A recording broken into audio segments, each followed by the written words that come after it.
Bonjour à toutes et à tous, c'est Bastien Fievé. Je suis très heureux de vous retrouver pour cette nouvelle vidéo de Fievé Accompagnement. Et aujourd'hui, je vais vous parler d'apprendre à voir à long terme.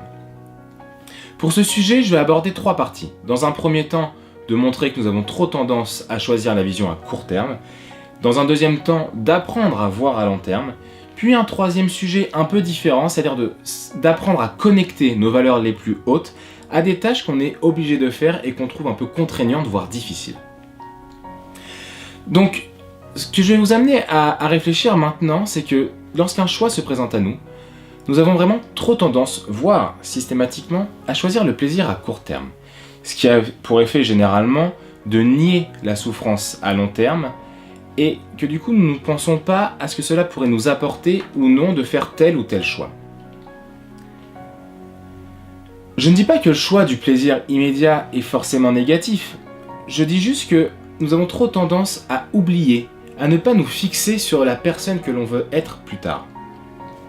Et ce qui peut avoir tendance à amener des sensations désagréables, à penser à des choses négatives, et du coup nous éloigner de la personne que l'on veut être. Prenons un exemple concret, bien terre à terre. Je suis en pleine ville, je commence à avoir faim, et je rentre chez moi que dans 1 heure.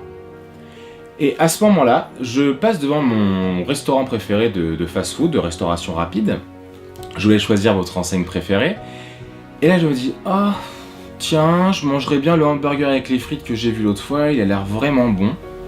Allez, je le prends, je me mange ça sur la route, etc. Et ce qui est assez exceptionnel dans ce genre de situation, c'est que déjà, on va pas penser forcément à ce que ça va nous apporter de désagréable, la digestion difficile, le poids en trop, etc., etc. Et en plus de ça, au contraire même, nous allons nous convaincre que ce choix est bénéfique et on va se trouver des excuses comme par exemple « Ah en rentrant je devais faire la vaisselle, hop comme ça j'ai pas à la faire, le plat que je comptais me faire c'est long à cuire, là j'ai vraiment faim, je peux pas attendre, ah et puis si je mange sur la route, en rentrant je peux directement faire ce que j'ai à faire pour le boulot ou pour le plaisir, regarder telle chose à la télé, faire ce que j'ai envie réellement ». Et donc du coup, on va complètement se couper de notre désir à long terme. Et il y a de ça quelques temps, j'étais moi-même encore un spécialiste de ça. Je mangeais vraiment trop, je ne faisais plus de sport alors que j'étais un sportif depuis mon plus jeune âge, et je jouais mais vraiment, vraiment trop aux jeux vidéo. Et je me voilais la face sur ces différents points, c'est-à-dire que je ne prenais pas conscience que ce que je faisais dans l'immédiat avait des conséquences vraiment négatives sur le futur. Et donc pour sortir de cette torpeur, de ce cercle vicieux, j'ai dû apprendre et je me suis vraiment forcé à m'imaginer dans le futur, à visualiser la personne que je souhaitais être, le moi du futur, qui je veux être, et donc, avec les choix qui se présentent à moi, de vraiment prendre les décisions qui allaient être bénéfiques pour mon moi du futur. Le principe, c'est de construire avec les petites décisions du quotidien la personne que l'on veut devenir. Je prends un exemple personnel assez simple. Je fais du sport quasiment tous les matins, soit je vais à la salle de musculation, soit je vais courir. Et donc, après mon petit déjeuner sur mon canapé, je peux facilement ressentir une baisse de motivation. Et là, les excuses pour ne pas aller à la salle de sport ou ne pas aller courir peuvent être vraiment très faciles à trouver. J'ai fait du sport hier, j'en fais demain, oh, en plus si je fais pas du sport, j'ai pas mal de choses à faire aujourd'hui, donc ça, je vais gagner du temps. Et donc là, pareil, on peut vraiment facilement trouver des excuses. Mais la question c'est, est-ce que de rester dans le canapé à ce moment-là va m'aider à devenir la personne que je souhaite être? C'est vraiment cette répétition de « est-ce que ce que je fais maintenant m'aide à devenir la personne que je veux être ?» Donc maintenant qu'on a vu la vision à court terme, la vision à long terme, il existe des fois des choix qu'on doit faire dans notre vie ou des choses à faire, même pas des choix, vraiment des choses qu'on est obligé de faire ou qu'on se donne l'obligation de faire, qui sont vraiment pas du tout motivantes, on procrastine, on met toujours au lendemain. Et en fait, le travail là-dessus, c'est de connecter ces valeurs hautes, connecter nos objectifs à ces tâches que l'on doit faire et qu'on est dans l'obligation de faire. Et comme l'explique, c'est vraiment le docteur John Demartini qui l'explique très bien que les tâches que vous êtes obligé de faire, vous pouvez forcément trouver du lien avec vos valeurs les plus hautes, vos objectifs de vie.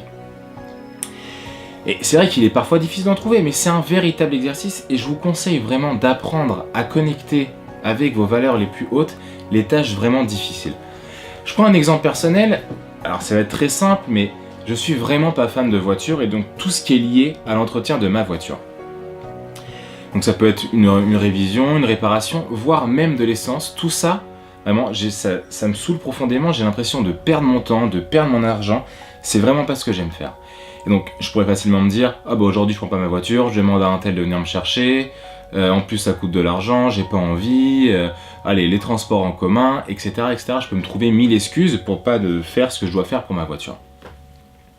Mais là le travail c'est donc de connecter, par exemple, une réparation de ma voiture qui est pas forcément obligatoire, je peux même rouler un peu avec, on peut changer les pneus, et la connecter avec mes valeurs hautes. Et là, ce qui est facile, donc une de mes valeurs les plus hautes, c'est la liberté de pouvoir me déplacer, de pouvoir faire ce que j'ai envie au moment où je le souhaite.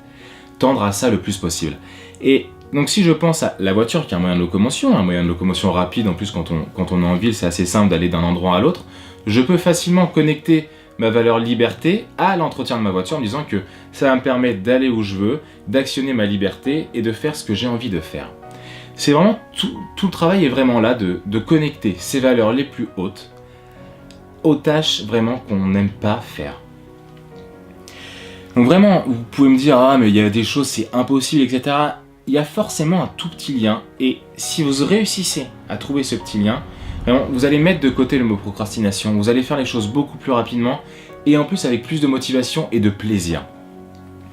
Donc vraiment, je vous conseille de faire cet exercice, de vraiment, dès qu'il y a une petite tâche qui arrive dans votre vie, ou un grand choix à faire, et de connecter avec vos valeurs les plus hautes. Voilà, c'était ça mon message, c'était d'apprendre à voir à long terme et de s'imaginer le moi du futur, et quand une décision se présente face à nous, de choisir le plus souvent possible celle qui va bonifier le moi du futur. Et ensuite, lorsque des choses difficiles, désagréables ou qu'on est obligé de faire se présentent à nous, de les connecter le maximum possible à nos valeurs les plus hautes. J'espère vraiment que cette vidéo vous a plu. Si c'est le cas, n'hésitez pas à la partager, à vous abonner à notre chaîne YouTube Fièvre et Accompagnement, et surtout, soyez libre d'actionner votre vie.